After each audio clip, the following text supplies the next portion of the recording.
One is the time right now. The Washington football team has been hit hard by COVID-19. 4 more players have tested positive for COVID-19, and that's not all. Team staffer also tested positive for the Omicron variant. I'm Maureen Ume. She's live at FedEx Field with more. Good morning, Mo.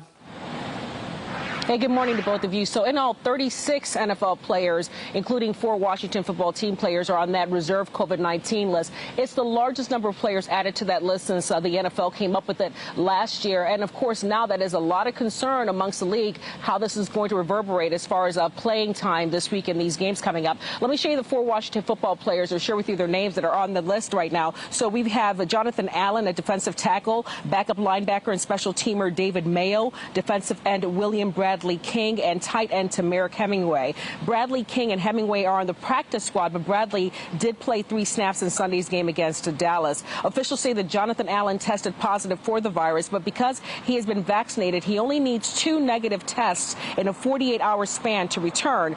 After a rash of these positive tests, the NFL is now mandating that all Tier 1 and Tier 2 personnel who have been previously vaccinated and are eligible must receive a COVID-19 booster shot by December 27th. Now, Tier 1 personnel are players, coaches, physicians, trainers, and necessary personnel who need direct access to players.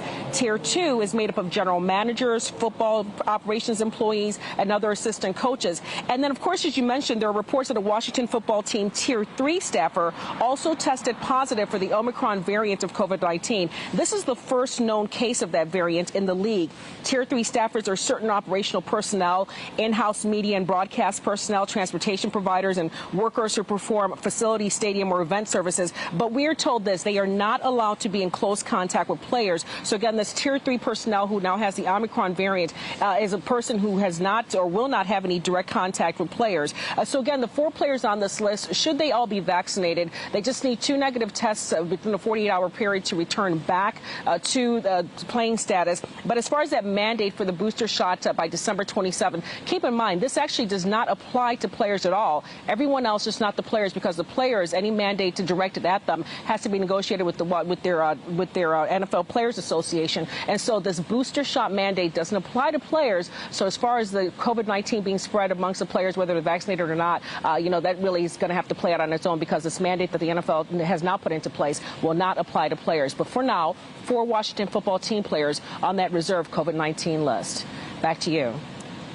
All right, Maureen Ume reporting. 4:04 is the time right now. That brings us to our Fox 5 Live Instapoll question. We're asking this morning, are you more likely to get a booster shot because of the Omicron variant?